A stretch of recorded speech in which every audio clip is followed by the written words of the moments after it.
Hello, hello, hello. Welcome to Prophecy Roundtable. Again, we don't have all the answers, but we are going to have a fun discussion. Tonight, we are talking about could now be the first and maybe only time where you have this particular window where prophetic events can occur, need to occur, and must occur, right? So that's what we're going to talk about tonight. For example, Israel's back in the land. That's kind of interesting. For example, we have what would look like the right technology to make these things happen. And if we're kind of looking at the big picture of, the prophetic week, it would seem that we're at the end of the 6,000 years prophetically. So we're gonna take a look at that. If you guys would go ahead and subscribe and hit the like button, that would be awesome. Really do appreciate that. Share it with somebody so they can enjoy this as well. If you want to help support this content, you can go to patreon.com/Doug Hamp, and you can give as little or as much as you want. It's up to you, but thank you for that. So a big shout out to the patrons. And I have my amazing and intrepid co-hosts here to discuss this pretty cool question. So could now be the first and maybe only time that the prophetic events that we see in the Bible, the end times events, that is this the time when it is supposed to happen? I don't know. What do you guys think? I'll throw that out there. Absolutely, maybe. All right. Well, that's one opinion. All right. All Uh, right. I mean, Scott. there's still more. There's still more to be fulfilled. But kind of like when we were discussing this, and I just off the top of my head, I do believe we're getting close to the end of the sixth day, assuming our Roman calendar is correct, and it's really been about 1,992 ish years, give or take. And like you said, Judah, the house of Judah, is in the land at this point in time, and I believe that was a prerequisite for certain prophecies, such as Zechariah, the last few chapters of Zechariah, to be fulfilled. I think we now have, well, and you could say in the 50s or 60s we had the capability potentially to pretty much destroy all mankind with a nuclear exchange between the nuclear powers, Russia and America. We still have that. Then you've had this in the past, but obviously I think it's now been elevated with potentially bio war, genetic manipulation, if you will.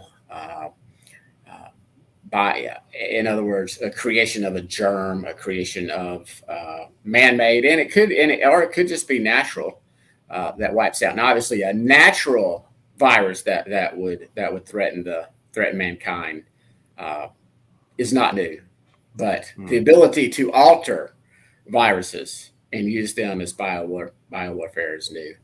And then the one good sign or positive sign, and I think it's very prophetic, is millions around the world are discovering and having their eyes open to the ecclesia of the church being the Adah, or the congregation of Israel that was in the wilderness, and are returning per plugging our friend's book and others, but Ed Dawson's book, Returning to the Ancient Past, or I forget the exact title to it, but I think that's this is just mushrooming everywhere. I mean, I'm reading, like, I was in church and I just started reading my Bible and I didn't know anybody or anything. And it's so I think that's a prophetic sign of Deuteronomy 30 getting ready to be fulfilled.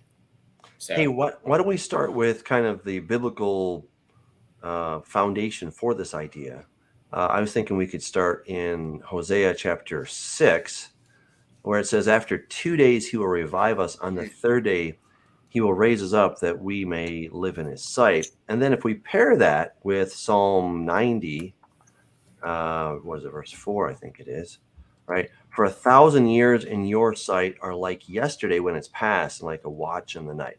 All right, so from God's perspective, a day equals 1,000 years, right? So we have this general formula, this idea. I don't know if it's a formula, but this whole idea that we have the real creation week, 7 literal days. And then if we apply that template to prophecy, then we have a 7,000 year template. All right. So And we were not the first to figure this out. I mean, the rabbis have long understood this. This is in Sanhedrin 97, where they talk about how from the time of creation until Abraham was the time of chaos, right? What was happening during those times, those 2,000 years roughly? Well, you had, of course, the fall. That was a big deal. You had the flood, another big deal. You had the time of Nimrod and the Tower of Babel. Those are all really, really big things, okay? So that was what they call the time of chaos. And then they say for the next 2,000 years, the time of Torah flourished. And that's essentially the truth, right? That you have from the time of Abraham. Abraham was keeping my commandments, God says in Genesis chapter 26, right? Abraham was doing the Torah, as it says there. And then, of course, we have come to the time of the Messiah. And what do the rabbis say about that? And they say the next 2,000 years will be the age of Messiah. Starting when? About 2,000 years ago, right? Their words, not mine. Okay. And then they have this kind of weird thing of like, well, he should have come.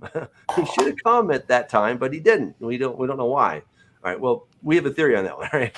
It has to do with Jesus. Okay. So they're breaking this down into 2,000 plus 2,000 plus 2,000 years. All right. So from the time they're telling us that it was roughly the time of the Messiah until now, that's been about 2,000 years. Now we can discuss, how close we are exactly to that. That's a little bit of a challenge to figure that out.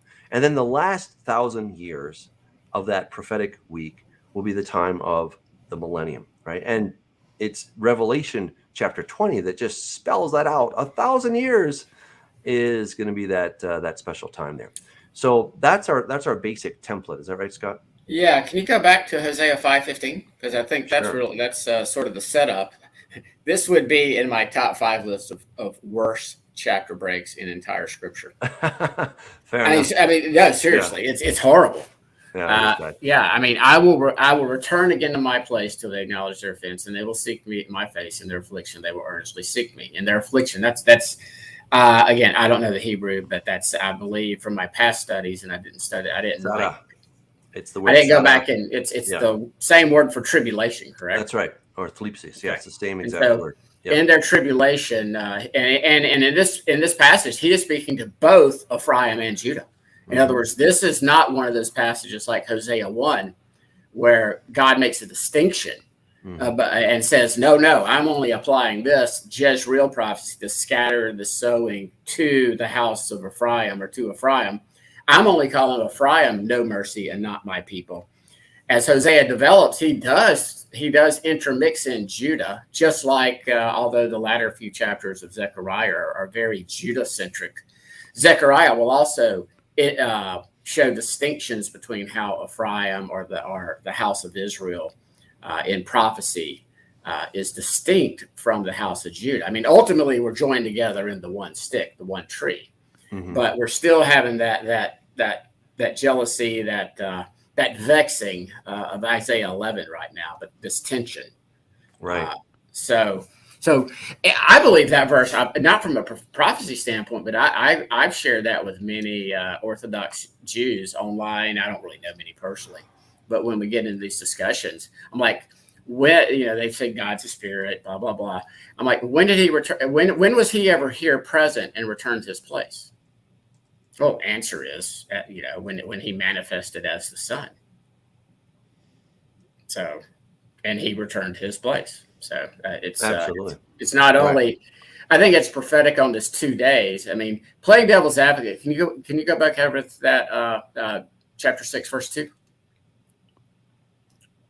And again, this is probably one reason it can't be too dogmatic. It says after 2 days. It doesn't say exactly after 2 days or 2,000 years. So one could argue that could be 2001 or 2015 or 2040, which some people like Ken Johnson, he actually believes that the return of Yeshua will be 2,000 years after the temple was destroyed. And he's got some pretty good chronologies too. Right. So I differ with Ken in his dispensational views, but he is a pretty good researcher. Mm-hmm. So I don't think he's. I don't want to disparage anybody, but I think he uses eisegesis and reads his already drawn conclusion into a lot of the ancient writings of the early church fathers to support a theory which just isn't there if you keep on reading. They kind of cherry pick a few verses, not verses, but a few paragraphs, a sentence here or there to try to prop up that the early church fathers taught a pre-trib rapture, which is, I think that's intellectually dishonest, and for a scholar, it should never be done. I mean, Right. Obviously, Tommy Ice and many others have done that as well. And again, they're just trying to prove something which really is not supported by the writings of the early church. Fair enough. So this question that we're asking tonight, we're kind of exploring this idea that right now right by now maybe we mean 20 years or kind of a 30-year bubble. All right, we don't mean today, okay, but in our time, our generation, hopefully before all of us kick the bucket. That's kind of what we're hoping for.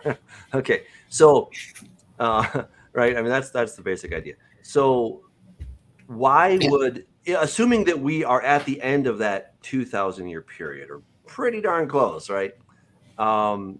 What are some other things that would suggest that, this is a very special time? I mean, we've got the temple, right? And the temple that was, of course, when Jesus was crucified and then he rose again, and then we have the reestablishment of Israel. Do you think that is one of the signs that is really pressing that, and that would suggest that we have to be very close?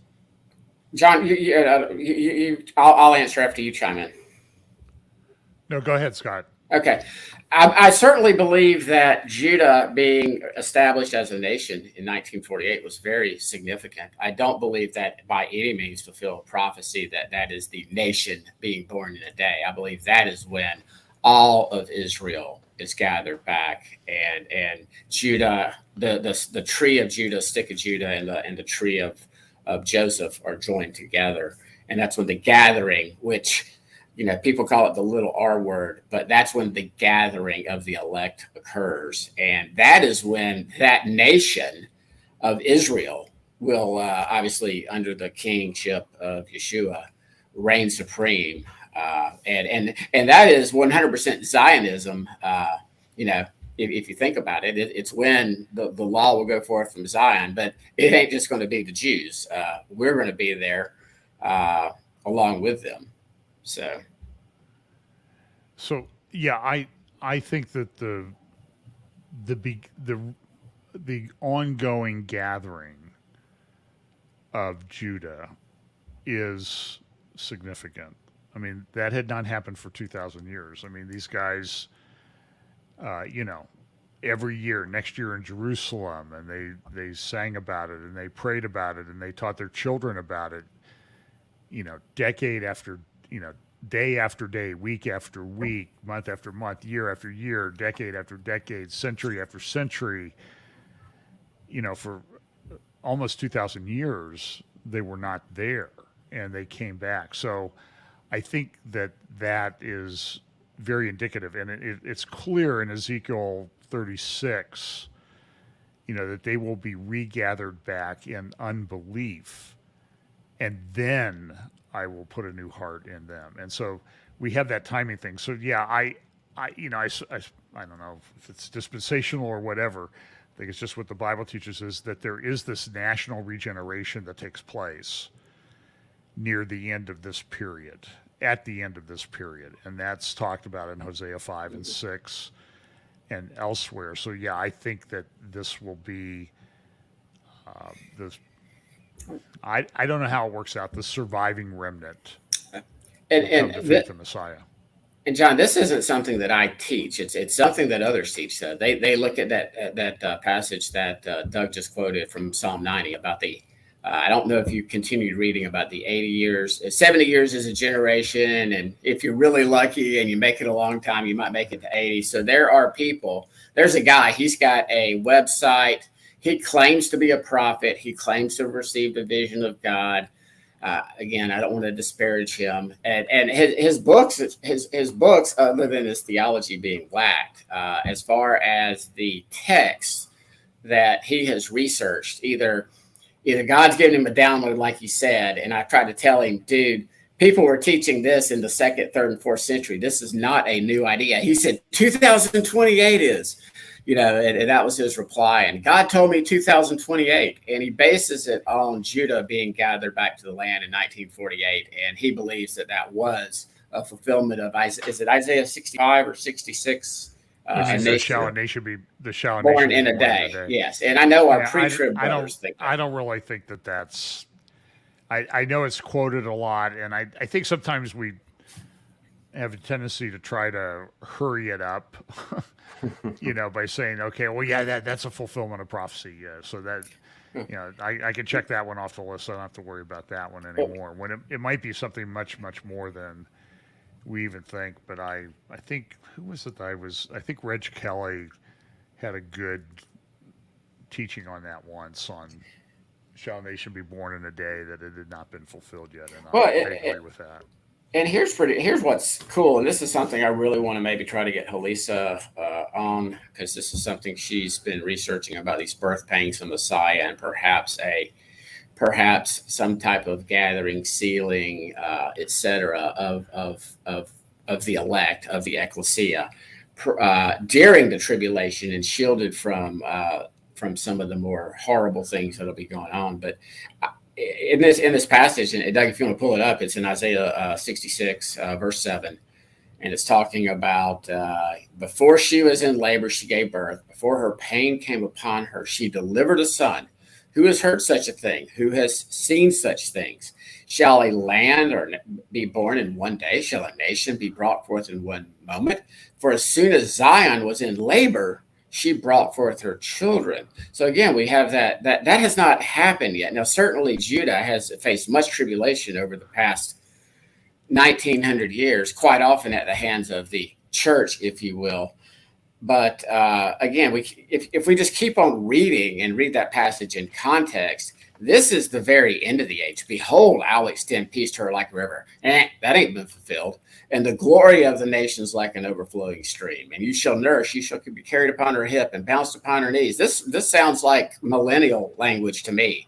This sounds like the devil's chained up. This sounds like next age language. In other words, after this 6th day, as we get into the 7th day, that's when all Israel will enjoy this. You shall see, your heart shall rejoice. For behold, the Lord will come in fire. I mean, that hadn't happened yet. And his chariots like the whirlwind, to render his anger and fury. So what people that interpret that verse, they take that one verse, and it's like they did not read the previous 6 or 7 verses, and they stop reading. But to be fair, Scott, I mean, if the Lord comes back in fire when chariots, that would be the second coming. I mean, that's exactly the same parallel language you have in 2 Thessalonians chapter 1, right, where Jesus will come back in fire, right? So those are exactly the same. So you could argue that Isaiah 66:7 is relating to some kind of a rebirth. I know it may not fit everything. But, if you're a dispensationalist, and if you believe only Judah equals all Israel, I'm not back in Israel right now, dude. I'm still in exile in Alabama, Babylon. I have not been gathered back to the land. U-Haul there, and you can get out of Alabama. No, but no, I could not immigrate. I could not move and immigrate to Judah, even if I wanted to. Right. I know. because I'm not Jewish. Right. Don't claim to be Jewish. I mean, I might be. Maybe my great times 100 granddaddy was Jewish. I don't know. I don't care. Well, let's focus on a passage that I think is maybe a little clearer, which is Matthew 24. We'll start at verse 31, I believe. Here we go. So he can send out his angels, etc. And he says, learn this parable from the fig tree. When its branch has already become tender and put forth leaves, you know that summer is near. So you also, when you see all these things, know that it is near at the doors. As surely I say to you, this generation by no means pass away till all these things take place. All right. So, of course, I happen to write a paper on that whole thing, and it's in Corrupting Image Volume 3 if you want to check it out. But I would suggest that the fig tree represents Israel. We can find that clearly in Scripture. We find it in Jeremiah. We find it in Joel, the book of Joel, and we find it in, I'm forgetting where else, Hosea, I think it is. Okay, where Israel is being likened to a fig tree. Okay, and I don't mean only Judah. I mean all Israel. All right, and so here Jesus is saying, learn this, right? He had just recently cursed the fig tree, right? So the fig tree, I think there's zero question, at least in my mind, that represents certainly all Israel. At the very least, it represents part of Judah. Sure. Okay, so when he says that the generation that sees these things, which things? The things he just talked about, namely the tribulation, they will not pass away, the generation that sees the tribulation, until all these things are taking place, right? So if you have the fig tree budding, again, Isaiah 66, I know what you're saying about it, and I don't think it's an airtight case on Isaiah 66. But I would suggest that Isaiah 24 is a much stronger case. And what's all interesting in the book of Luke, it talks about all the trees.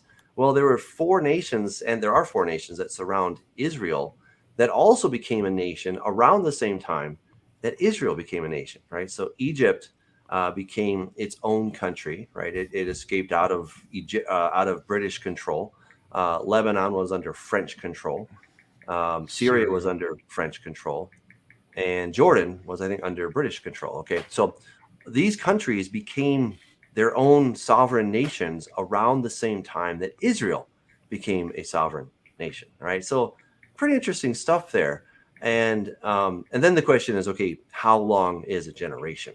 Right, when we're talking about a generation, we're not talking about the time from when you're born until you're able to have kids. Right, that's at a minimum 15 years, 20 years, something like that. So you could say, because that's from one generation to the next. But when it says the generation that sees these things, that's talking about the lifespan of a person. And as we've already talked about in Psalm 90, the average is 70. If some make it by strength to 80. And we know that today, a lot of people are making it older, they're making it longer, 90 or 100. God says to Abraham that in the 4th generation, so after 400 years, in the 4th generation, he's going to take Israel out of Egypt. So that would suggest that a generation, it maybe has 100 years. Okay, so agreed. When I was a pre-tribber, I was trying to always figure out how the rapture is going to be today or tomorrow or maybe this weekend. All right. I still giggle when you tell that story. So I'm not trying to squeeze it into this week's schedule necessarily, but I think 100 years seems to be a pretty fair. Could be 120. All right, we don't know. That's part of it. We have to admit we don't absolutely know. We're just speculating.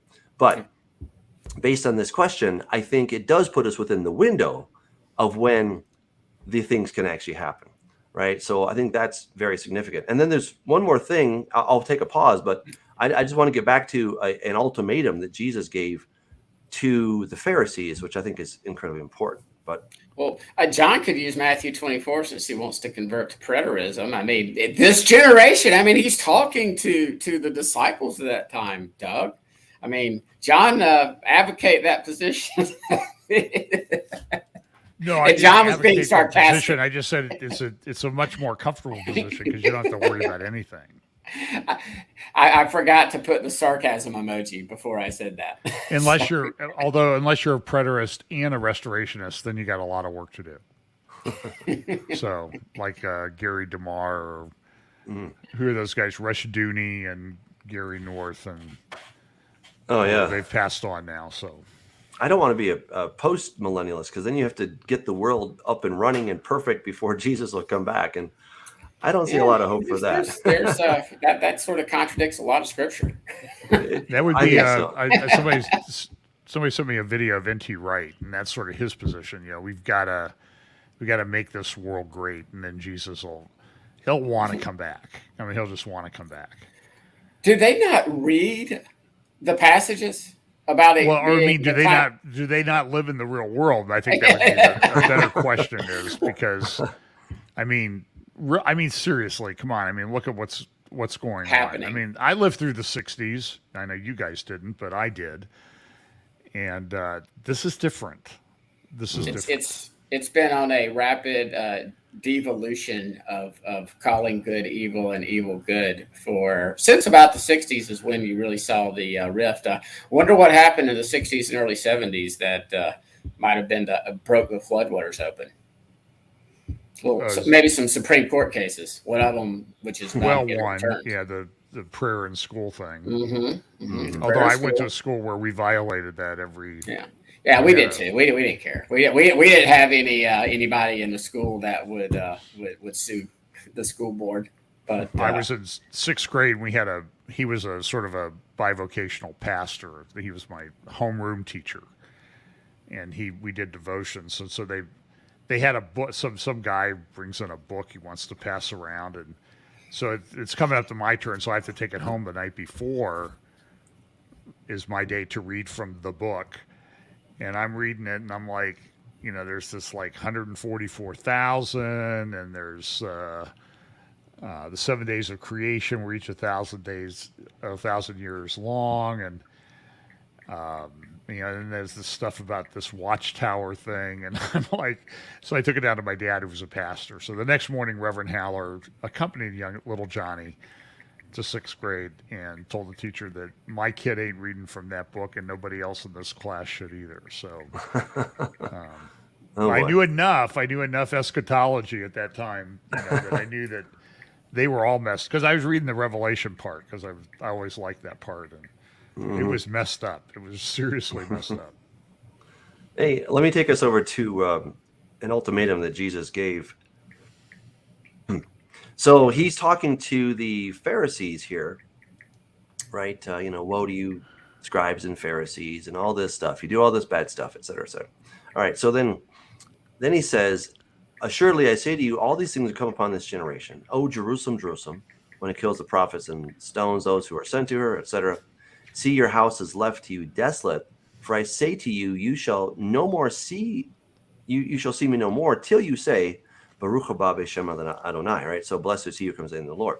So this is an ultimatum that they, not just the individuals, because they are clearly all dead, but the corporate body, right? This corporate body of, let's call it the Sanhedrin, for lack of a better word. They're the ones that rejected Jesus legally, officially. They're the ones that have to accept Jesus. All right. And I think that, regardless of how long a generation is and all that different stuff, but the rebirth of the nation of Israel, even though it's Jews, only Jews are occupying it, Judah, but still, that's a big deal, because the law and those who officially, legally rejected Jesus, and again, I'm talking about the leadership, they're the ones who have to accept Jesus. Right. And here Jesus is giving this ultimatum. Until you guys say this, you're not going to see me. But when you do say it, well, guess what? Then you're going to see me. Right. And I think when we tie that back with Hosea chapter 5, that in their affliction, they will earnestly seek me. Right. That is when they are going to say, uh-oh, I think we misjudged, or our corporate body misjudged concerning Yeshua. And Doug, I would say that is half of this equation. Our dispensational brothers get it 100% correct. They correctly recognize that about Judah going through the Great Tribulation. In other words, for this cleansing, purifying process, so that when all hope is lost, Judah cries out, as you just said, "Blessed is he who comes in the name of the Lord." I don't believe that Judah, at least the leadership of Judah, gets the memo until after Yom Teruah, when they see the sign of the Son of Man coming in the cloud. And then that's when they repent prior to Yom Teruah. But what our dispensational brothers leave out is that a lot of these passages is referring to Jacob. When Scripture talks about Jacob, you're talking about all 14 sons, all 12 tribes, both the house of Israel and the house of Judah. So and Jeremiah, is it Jeremiah 31 or 30, where it talks about the time of Jacob's trouble. That's our trouble too. That's our tribulation too. And the purpose of the tribulation is tribulation thlipsis, and the Hebrew word, which you can help me out on that one, it's not a synonym for orge, which is the Greek word, which we interpret as wrath. They are not the same words. That's something that our brothers conflate the two and say, well, we're not appointed to wrath. I'm like, we agree. People go, are you post-trib or pre-wrath? I'm like, yes. Yeah, yes. You know, Right. I don't think the full wrath is poured out until the bowls, and because those God protected Israel through the judgments and the wrath that he poured out on Egypt about 3,500 years ago, and he can protect Israel again if he so chooses, and I believe he does so choose. So. That's cool. We have a couple questions from some people. I don't know if you want to take this, Scott. This is from Kurt. He's asking if you can show how 2028 is a Jubilee year. I don't know if that's perhaps, or 2027. And again, all of this, I do not believe that necessarily that our Roman calendar, in other words, I believe what's called 70 AD as we calculate time. It all depends on your starting point. I believe Yeshua was born in 3 BC on September 11th. I believe he pronounced the year of Jubilee at the beginning of his ministry in Luke 4. I'm starting to, and again, this will be a discussion for another day, maybe another Daniel's 70th week, or what I might even call Daniel's 69 and a half week, the 3.5 years that we definitely see that 3.5 years over in Revelation when the beast is given authority over the saints. We see it in Daniel 12 when he will wear down the saints. So my point is, if our calendar is 100% by golly dead on, in other words, if Yeshua did die, let's say he did die in 30 AD, and 40 years later, I don't think it's a coincidence that 40 years later, a time of testing, a time of judgment on Israel, and in this situation, the house of Judah and the corrupt temple system, I believe that that's not coincidental. My thoughts are, what if, due to secular history, which we really can't prove dogmatically, what if it's off a year or two? So what if really 70 AD and 30 AD were 28 AD and 68 AD, or 32 AD and 72 AD? So you've got a little wiggle room there. And I will say that the very first year from my studies that I ever thought he could return was 2026, but that was way too early in my opinion. And the latest year was 2036, but that was way too late based on my studies. I believe the Jubilee would have been probably 27 or 28 AD as we determine the calendar. That would have been about 30 years after Yeshua began his ministry on what I believe was a Yom Kippurim, where he did, he pronounced a Jubilee at that time. And then, and I do use gummy meth, and I'm wiggly on it. But we cannot be dogmatic on secular history. We just can't. It's not the word of God. We're relying and trusting men to be accurate on dates that are now almost 2,000 years ago. And so that's why I'm wiggly. So if our calendar was correct, then I can see that the Jubilee would have been 2027 under this new theory, I guess you would say. I'm bantering around, add on 3.5 years, and that gets you to 2030. But I believe we may already be in the final 7 years of this age. And it could be as early as 2027 or 2028, and it could be as late as 2032 or 33. Or if we're still chatting in 2036, I guess our calendar's just way off, or this theory is whack. So it's okay. I'm 2036. I can still fall back on. Well, maybe our Roman calendar is more than a couple of years off. We'll have to wait and see. Here's a question from Herminio. Hi, all. What's your opinion on Israel opening to Jesus as the promised Messiah? Is this a condition for Jesus to come back? Do you see a revival on Israel nation on this? Judah. I would say yes. It's a condition precedent, just per what Doug quoted in Matthew 24 earlier. It's a condition precedent for Yeshua to return, for Judah and I believe the fig tree might even represent the leadership of Judah. Halisa's done some recent teachings on that. It's pretty cool. And they were the ones that were cursed at that time. It was the house of Judah that was left desolate. Your house is left desolate. Mm-hmm. Yeah. And that's a very he was directing that straight at the leadership of Judah. Yeah. Obviously, at that point in time, the house of Israel was still located in what we call modern northern Iraq, Iran, the Stands, Turkey, etc. Mm-hmm. So. Yeah, making that distinction. Once you see the distinction between the house of Israel and the house of Judah, which is all throughout the Bible, and then we maintain that and keep that distinction when we're thinking about these different things, then it becomes very clear. What happens to a lot of our brothers who are into teaching, prophecy, and whatnot, especially our pre-trib dispensational brothers, is they tend to conflate the two. I mean, I did that for years, right? So I was one, okay? And I just thought, well, the Jews are Israel are the Jews. What's the difference, right? But I was mistaken, right? There's a big distinction between those two groups, and God wants to bring them back together. He wants to take these two sticks and make them one in his hand, per Ezekiel chapter 37, right? There's so many passages that talk about the restoration of the two houses coming back into one. All right. So when Jesus said that your house is left to you desolate, he was speaking specifically to Judah, and he was speaking specifically to the leadership, right? Because it was the riffraff, everybody else who had accepted Jesus as their Messiah. They said, Baruch haba b'Shem Adonai, when he came in on that triumphal entry, as it were.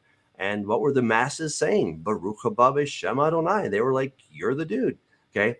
So, but was the leadership doing it? No. Right. I mean, not the official leadership. Right. You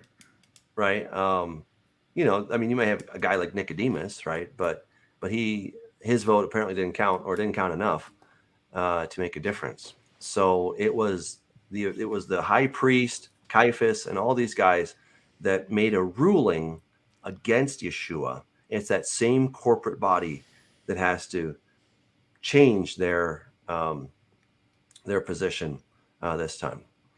So, all right, we have a question from Nano Glitch. Are we talking about new prophecies or that the old prophecies are occurring now? You guys have a sense of what Nano Glitch might be asking there? I believe what we're seeing right now maybe is the bones rattling for both houses, because many of Judah are starting to place their faith in Yeshua, and then many of the church are starting to return to the ancient way, the ancient paths. And again, it's really not that big of a jump. I like to tell my Christian friends all the time, really nothing about what I believe has changed other than, Sabbath, the feasts, and I don't need, Yeah, I think her question was, are there new prophecies being spoken by people now that we talk about? I don't think they're. What do you think, John? I mean, I don't think there's any new prophecies that I'm. I don't. I don't know if you're like me, Doug, or if not, we'll have to give out your email address and do a better job of that. People sending me their prophecies all the time. Yeah. And I appreciate it. People want to be close to the Lord and all that other stuff, but I don't know. It just has always bothered me. The Lord told me this and that. And same here. Well, in the reaction, prophecy, I want to say, well, the Lord told me that you're kind of a nut. And the problem with prophecies like that, until they come true or they do not come true, you can't test a prophecy like that. Mm-hmm. Yeah, I mean, it's impossible. That pink-haired lady, Kat Kerr, she's always coming out with some kind of stuff, and people hang on her every word and everything. And I'm just like, I just been around it for a long time, and I just haven't seen much fruit from that personally. Well, and I mean, and there was people that got angry over the Trump prophecies. And by the way, that agreed if AD was 2880, that was me. That wasn't Doug, so don't throw stones at him. I accidentally, Doug, posted on the computer instead of my cell phone. So what did I do? Oh, you didn't do it. I did. My post just came as you, so I'm letting the audience know that's not you. That's me. Okay. All right. But because me and Mark are having a little go back and forth with one another, but. He's pretty dogmatic on 2880, by the way, so I can tell. Yeah. I would just say, as far as new versus old prophecies, we're into the old prophecies. In other words, the ones that are written down in the Bible. Okay, if somebody has a prophecy and the Lord told them something, okay, but those, like Scott was saying, it's really hard to test those. Sometimes people just had something bad for lunch, and they're attributing it to God. I'm not saying God doesn't speak. He does, but he already spoke, okay? And he already told us a ton of stuff, right? More than we can even digest, which is in his word. So I think it's much wiser to focus our attention and our time on the things that God has already written by prophets that we know have a track record, versus somebody that maybe is just looking for attention. I mean, it does happen. And if we were in the land and we were under a theocracy right now, the majority of these people that claim to be prophets, if they even got one wrong, they would be a false prophet, and they wouldn't make any more false prophecies. And most of these prophets, I mean, again, like the Trump prophecies for the 2020 election, I mean, even after he lost, even after January 6th, they were still hanging on.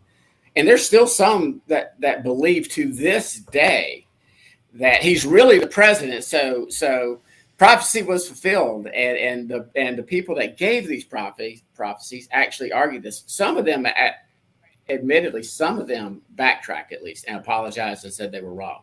But now they're out prophesying again. Sorry, dude, you're a false prophet. Hush your mouth. Before you're going to get in a lot of trouble on Judgment Day. Mm-hmm. Not saying you're not going to get to Judgment Day. That's not my job role. But I can tell you, if you're giving false prophecies, stop. Mm-hmm. We've got a comment by Gregory. He says, my last comment, Dr. Michael Heiser gave an awesome study through Revelation and how John was using imagery from the Old Testament. Now I've heard the quick comment from teachers about this, but nobody researches and goes through this. John's like practically alluding to or quoting from the Old Testament in almost every word he writes. Yeah. I mean, practically, I think it's the most quoted or alluded to book in what we call our Newer Testament. As far as the number of citations, allusions, shorthand. I think John's point, though, is that he hears that 75 to 80% of it is an allusion to Old Testament passages, but then people say that statistic, and then they never really talk about it. I think that's his point, and he's probably got a point. You mean Dr. Michael Heiser? That's his point. Is that what you're saying? Well, I think whoever. This is Gregory who made this comment. Gregory made the point that.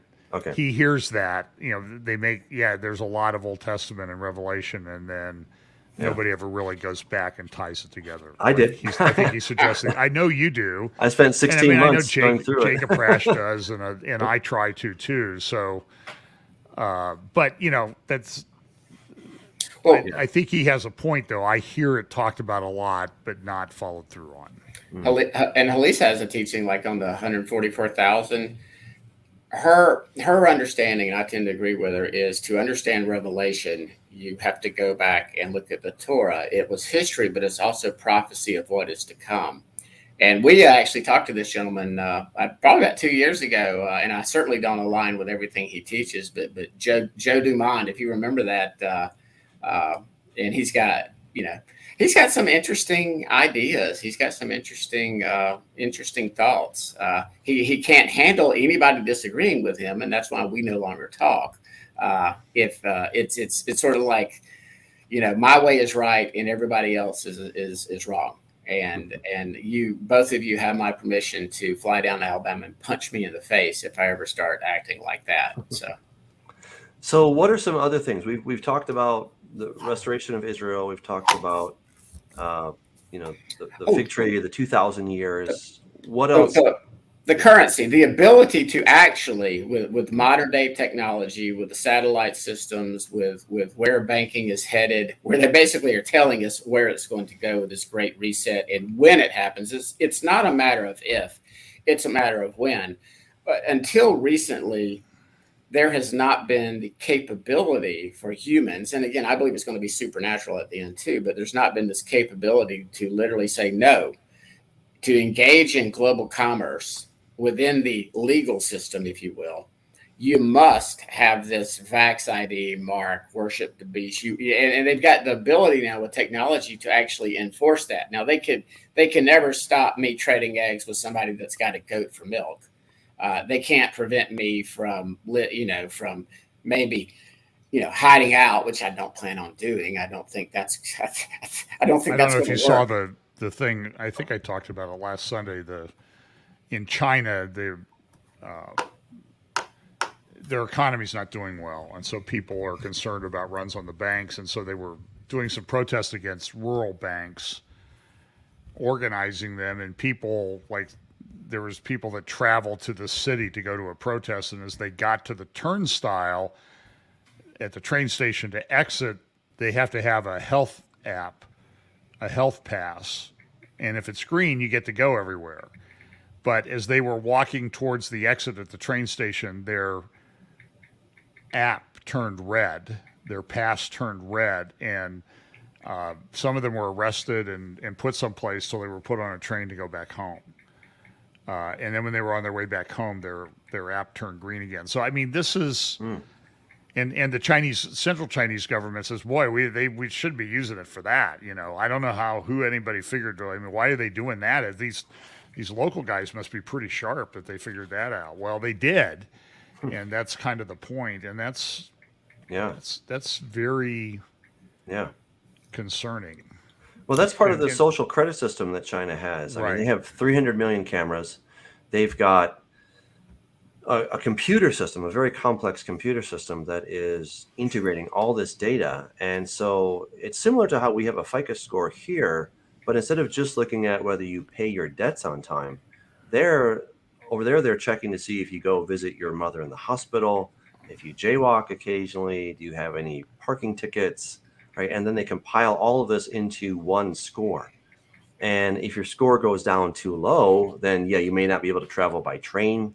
You may not be able to travel by airplane. You may not be able to get a loan or rent an apartment or, other things. And it could get so bad that, they pretty much isolate you from all modern day, conveniences, right? So it's pretty scary when you start to look at it. And I think that kind of system will be in some way integrated with the mark of the beast. Real quick, Nano, I want to make sure. No, we're not saying that this is the mark. We're saying this is the first time. I'm saying that this is the first time in history that the technology has been in place to actually implement and enforce the mark from a commercial standpoint. Right. Yeah. I mean, I'm sorry, Rome was the known empire, but they had no authority over China or over the Incas or the Mayans or over people in Africa or over people that lived up in Europe at the time. They just didn't. This is the first time we're seeing Babel reborn with all the world coming back together. This was all prophesied. A one world government is 100% prophesied at the end of the age, and I just think they're not even hiding it from us. It's not a conspiracy theory. But I just think that is something that has never existed until very recently. So here's a question: where's the 144,000 quoted at in Torah? It's actually, and again, someone would have to listen to Halisa on this. But what she does is she'll go to numbers and she'll look at how. I think it was 1,000 from each tribe was selected. And again, Revelation is a book of symbols. For instance, you have, in order to unlock the key or the code, you have to know the symbols. For instance, about those trees being burned up, trees all throughout Scripture represent people, not just literal wooden trees. And sometimes it can be both and. And I know that frustrates our Greek minds to think that it could be literal trees and or it could also be people. So I can find that teaching, and I don't mind posting it in the chat this week, and you can test it out from Dr. Elwine, because she makes me look like a dummy when it comes to understanding the Torah at this time and how the prophecies unfold over time, and they're cyclical. People ask me, what am I? I'm a cyclicist. I'm a patternist, if you will, as opposed to one of the four systems that people try to put us in a box on. So to answer your question, so you can always roll out and roll back in at any time. Oh gosh, yeah. Well, and this, and again, I'm stealing this from Elisa. You never get cornered. It's hard. Yeah, it's squiggly. Yeah, like Jello. I'm like, you try to grab a handful of Jello one time. So I frustrate Gavin to no end on that. I just don't think we can be too dogmatic about much, because look at what the experts at the time, the religious scholars of the day, they whiffed. Yeshua said, you'll recognize the sign, you can recognize when it's going to rain, but I'm sitting here, I'm the living word, I'm the Messiah, and you can't see. And I think ultimately they did see it, and that's when they kind of reached that unpardonable sin, if you will. They knew he was the Messiah. They knew in their hearts, but due to the political system, the corruption, the power of the rabbis, the power of the Sanhedrin, the power of the Herodians, and all those sects that formed this very corrupt temple system. I think they willfully rejected Messiah. And that's why I think he says, because because it's been revealed to you, and I'm paraphrasing here, now you are not without sin. So at that point in time, Judah, I believe that's when Judah fell out of covenant at that point in time, because they were in covenant until then. But then when they rejected the renewed or the new covenant that was made to both the house of Judah and the house of Israel, that's when the leadership was judged. And then I personally believe that next 40 years, when the temple system still stood, Paul was still honoring the Levitical system when he paid the vow sacrifice for the four gentlemen for their Nazirite vow. I mean, Peter and the other disciples were at the temple on Shavuot. They were not in the upper room, everybody. They were at the temple. There weren't 3,000 people in the upper room that heard the gospel message that day. So. The very thing you were talking about, that Judah was in covenant until they rejected, that's actually the topic of I have a book. Just in case, hey, you got to have a little commercial here. But and it was my co-host, Chris Steinley, who really, he nailed that. It was not my thought, but people can get that. We should have Chris on sometime. We're good. We're going to have Chris on next week. Oh, really? Chris is going to be on next week. Yeah, and we're going to actually talk about a little word that Scott likes, the little word harpazo, and all of its. And not harpazo. I know. I'm aware of that. Again, I co-authored a book with Chris, and he did some excellent work on that. Well, hey, Doug, by the way, You and Chris are the ones that educated me to the fact that Strong's is wrong. I mean, I'm not trying to make a funny rhyme there. Strong's Concordance on 1 Thessalonians 4:17, the word that Strong says is harpazo ain't harpazo. So that's going to be the show next week, guys. Yeah. So we hope everybody can join us for that. That's going to be a lot of fun. So we have a question here. This is, isn't there a esoteric meaning to the 144,000 being virgins? A little off topic, but I don't know if you guys have any thoughts on that, if you want to take that question or not, but. Yeah, I mean, I've sort of always wrestled with that one a little bit too. I'd like to hear what the workaround is on that one. I just take it at face value. I think they're young men. They're virgins, but it seems simple to me. But I believe that it's. They don't live in Tel Aviv, then. Yeah, I believe you can correlate that with the 5 wise virgins that had oil in their lamps. And those are women. Are you going to tell me that men are not part of the bride of Christ? No. So I think, Doug, I just think that's sexist, to be honest with you. The fact that you're excluding women from the 144,000, and I'm teasing. We need to be inclusive. And again, I'm joking when I say that, but I do believe that is typological. It is representative. God loves 12. Okay, 12 times 12. You had 1,000 from each tribe, and Joel nailed it. Numbers 31:5. That's where Halisa was teaching on the foreshadow in the Torah. That foreshadows the 144,000. 12 times 12. 100. So again, I'm not dogmatic on it, but when you start to understand that even as far back as Genesis 1, we alluded to it earlier, Genesis 1 through Genesis 2 and the Sabbath is 100% prophecy. That seventh day Sabbath did not end. That seventh day Sabbath, per Hebrews 4, is that rest we are to strive to enter that day. And then as if to reinforce this 1,000-year is a day, Peter comes out and just says it, a day with the Lord is just as 1,000 years. 1,000 years is just as a day. And that's the Scott Harwell interpretation, because it's just as good as the other interpretations. And I think it fits better. And it just so happens, it's almost like Peter, the Holy Spirit interrupts Peter. He's talking about the return of Christ. Other thing, hey, Doug, this is pretty cool. It just came to me like an epiphany. The other thing that up until about 200 or 300 years ago, nobody denied really the flood. Nobody believed in evolution and that in spontaneous combustion of life, and that life then improved over a period of time. And Peter prophesied about that in 2 Peter chapter 3 when he said at the end of the age, they would deny the creation. Evolution says hello. And they would deny the flood and the judgment of the flood. And that's exactly what has happened with John. It was actually a lawyer that came up with uniformitarianism and of the geological record, where we date the rocks by the columns and the columns by the rocks and the fossils. It's totally circular. Yeah, unfortunately. Where's the promise of his coming? For since the fathers fell asleep, all things continue as they were from the beginning of creation. That's exactly uniformitarianism.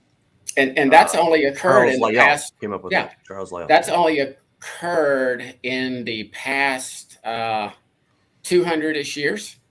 In other words, prior to that time, I'm sure there was some Thomas Jeffersons in the world and enlightened, but as a whole, in what would be Bible-believing nations that actually the gospel had spread out, nobody denied a creator God.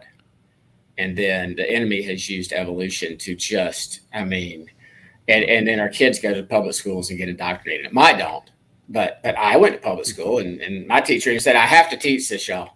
So, no kid in the class believed it. The teacher didn't believe it, but it was like something, we all had to take the test and give the correct answers.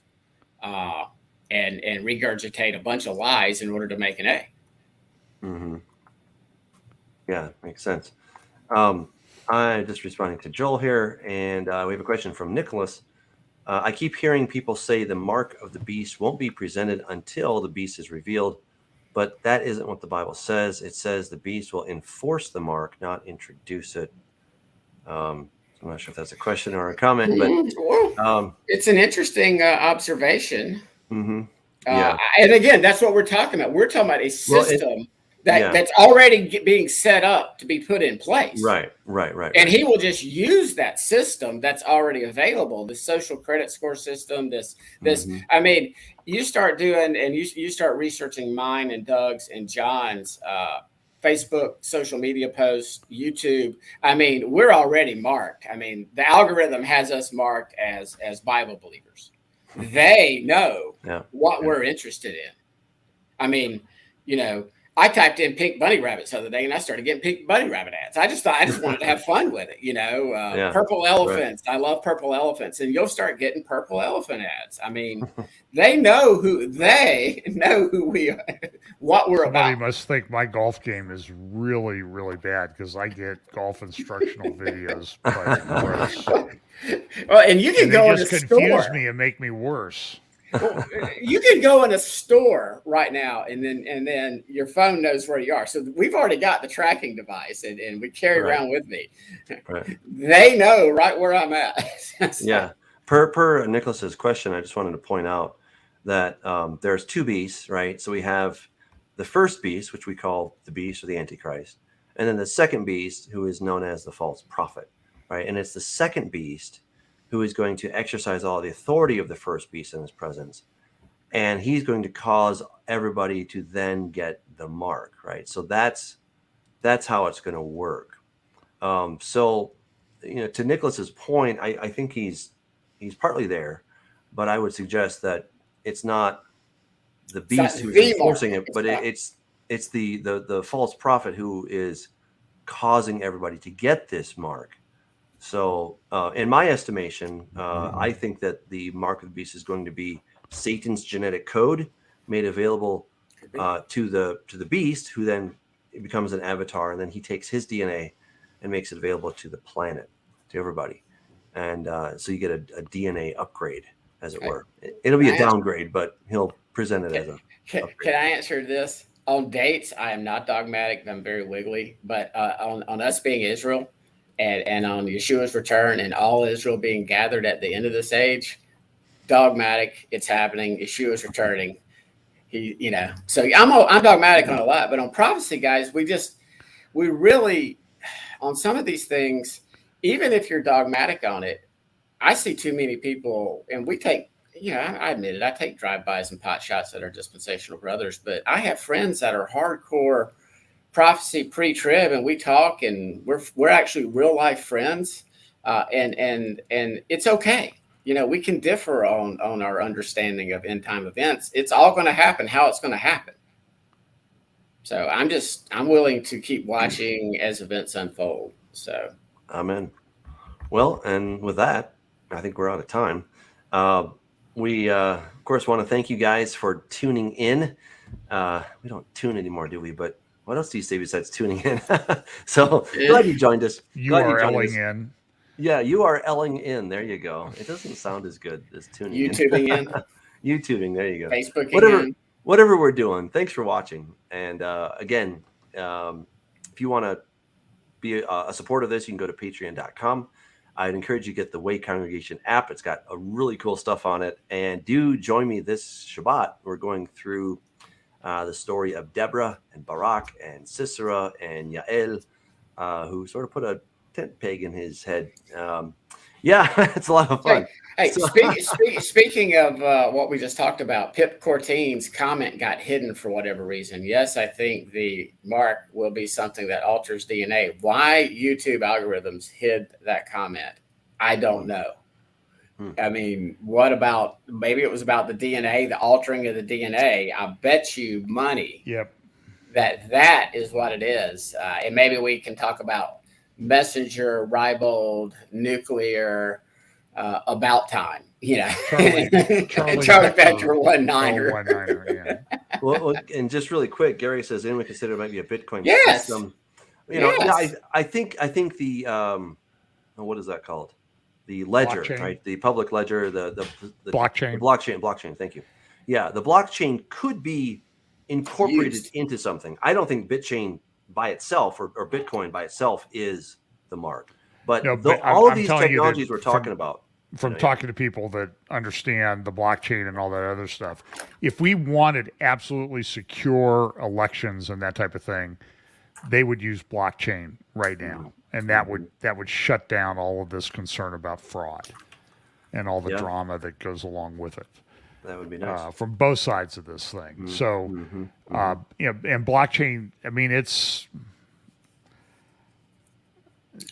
has a lot of potential. Yeah. I'm ignorant on how it works. Yeah. Just not for money at the moment. It could all change.